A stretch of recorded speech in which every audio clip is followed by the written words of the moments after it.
Hello, Teresa DeMark, June 23rd, 2018, on parotid gland tumor alternative not. I made a video back in 2015 saying that I was going to try anything and everything to do any type of alternative to see if I could get rid of the parotid gland mass under my jaw there. Did a lot of research, and everyone was talking that it could be cancerous, so you've got to beware, you need to get rid of it, and they are prone to grow. So I started with trying to do things naturally and homeopathically, and this is what I started with in my first video. One was I went to see a massage therapist, and she was working on my neck, and I had a lot of pain in my neck, and the little mass here, the tumor, she didn't work on it. She was trying to do some cold treatments with some machine that would maybe do it. She only tried to treat it once. We didn't want to really mess around with it in case it was cancerous. So she also suggested that we do a little of her Chinese investigation, and to see, she had these little tubes with all kinds of elements in it, chemical elements, to see what might be wrong, and she thought it's very close to the lymph, so she ended up recommending, I'll show you, this bioactive homeopathic lymph 3, which I put under my tongue. I did that for about a couple drops for about 3 or 4 weeks, and she also recommended that I go to a chiropractor, advanced orthodontical, down in Melbourne. I went to somebody she knew, and I went there for months. Working on my C1 and my C2 because I had splitting headaches. I didn't know. I'm very confused, very upset about having this mass, this tumor on my neck. So I had gone to a chiropractor years ago when I had a fall before 2015, and I thought, I went to him and he cracked my neck so hard. I thought, well, maybe he pulled something in my jaw and this is like damaged tissue. Well, no doctor has said that it is.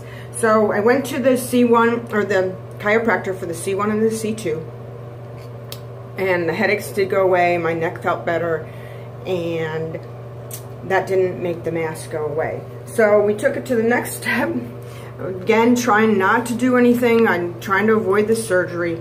I went and I have talked to a friend that uses Serapeptase, which is a supplement that supposed to break down cysts or tumors in the body. So I took this for a few months, and everything, I gotta say, nothing grew, and everything seemed to be at bay. If not, there was more or less swelling around it. Seemed to be less and less swelling around it, but I had stopped the Serapeptase. I don't know if I'm saying that wrong or right, so I apologize. And then the golden oil. Golden oil is the castor oil. Castor oil is supposed to do multiple things, from growing hair to getting rid of warts, and multiple things we won't get into. But it also is supposed to bring down cysts in the body with heat pads or castor pads, or cold or warm. So I was doing this to my neck, and interesting enough, it was the only time that I would keep it on 10-20 minutes, and afterwards, like in the next day or in the next few hours, little tiny microscopic almost, but you could feel them hard. I don't know what it was, calcium, something would form outside around the mass, but nothing went away. Totally never went away. I thought maybe it was getting smaller, but I was doing this kind of religiously with lots of water, because they say the parotid gland tumors could come from too much salivation, saliva or too much or not enough for rinsing, and then these things get deposited in the saliva gland. They really don't know why, but whatever. Drank the water, and things seemed to be fine. Nothing was growing. Seemed to be like, I'm doing okay. But then my dad got sick, and I had to take care of Dad and Mom. So I put it off, the surgery. But I didn't put off the most important thing, which was the needle biopsy. I did get a needle biopsy done because at that point I had talked to Dr. Osborne at Osborne Head and Neck Institute, and he said, you know, let's make sure it's not cancerous. Yes, you could live with it, but they do grow fast. So I tried in the Brevard County, here on the East Coast, even all the way searching on the internet to Miami.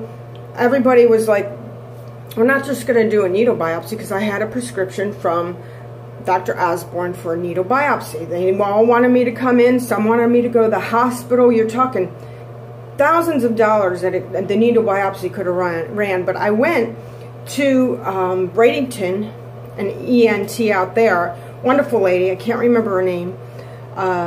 She did the needle biopsy, sent the needle biopsy to Gainesville, and Gainesville came back that it was not cancerous. So, hallelujah, praise the Lord. So I took care of Dad and put it off. And recently, last 3 or 4 months, I've noticed that it's getting bigger. You know, just not trying to play with it, but it's getting bigger. But I haven't done any of the homeopathic things anymore. I stopped with the castor oil. I stopped with the massive drinking. I stopped with the serapeptase. I stopped with the lymph, or no, is it lymph? Yeah, the lymph, number 3. And I stopped with the chiropractor. So it was too expensive. And at the time I went to a doctor in North Carolina, an ENT there, did the surgery maybe once a month, once every other month, and he talked about cutting down here and going down my throat. A doctor that my sister-in-law and brother really respected. Little downtime, and I was like, no, this is too emotional at that time. And I came back home and went to 2 doctors in Orlando, one at Orlando Hospital over there near Celebration, they're ENT people, and then one over there in Winter Park. And Winter Park is one of the best doctors around. Again, he said, same thing, got to get in there, be able to pull the skin away so we can see the facial nerve and separate the facial nerve so we don't get into that Bell's palsy, that destroying the nerve that comes over the face, comes out of that one spot. And they got to see it, and they wouldn't want to take the risk without doing all that surgery. And the other one over in Celebration, a lady, and we won't get into her name, she said, yes, we pull it back, and I'll even put a piece of tissue in there because you can get scar tissue, and the cheek tissue can stick to the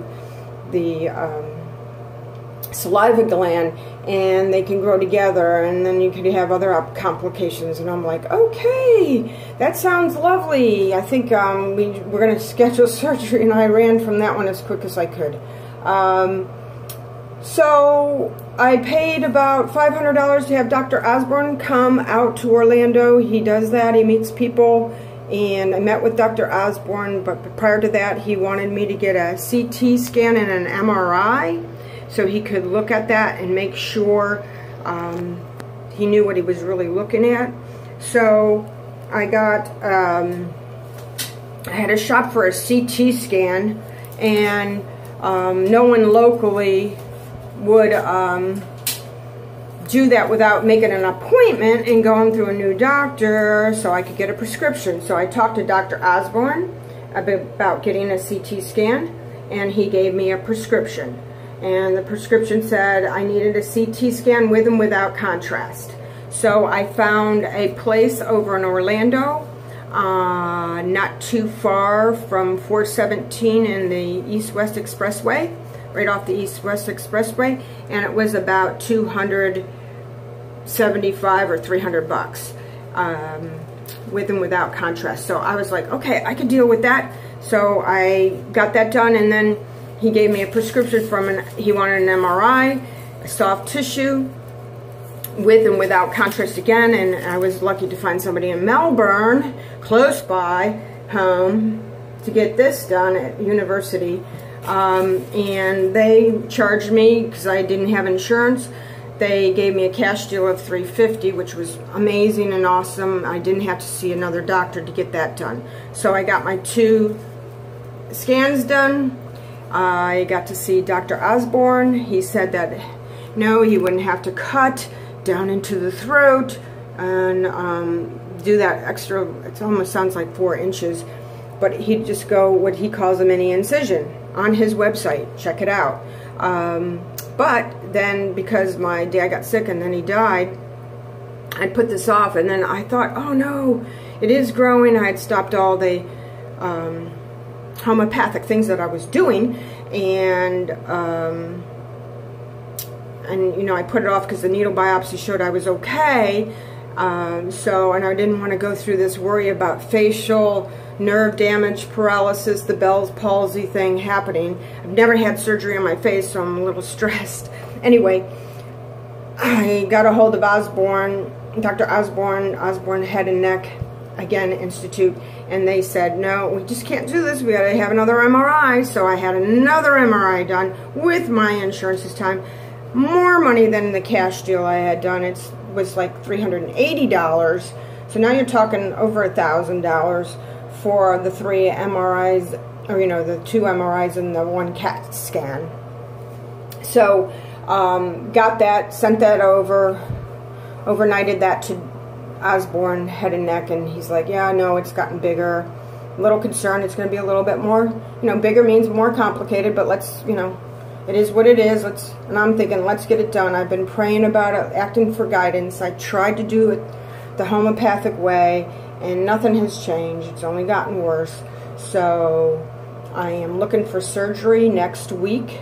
On Wednesday, I have a pre-op. The day before the surgery is op. I'm in and out, and then the next day I go for post. So I'll keep you informed about what's going on, what the scar's like. See around there. Funny, interesting enough, because I am 60, I did say, hey, could I have a mini facelift so we could work on this neck? And he's like, yes, no problem. We could do it at the same time. And I'm like, no, let's just take care of this. Worry about the neck and the facelift another day. So I'll be in touch. I'll show you what's going on. Looking forward to hitting LA, and I hope this has been helpful. Thanks. You have a great day. Bye.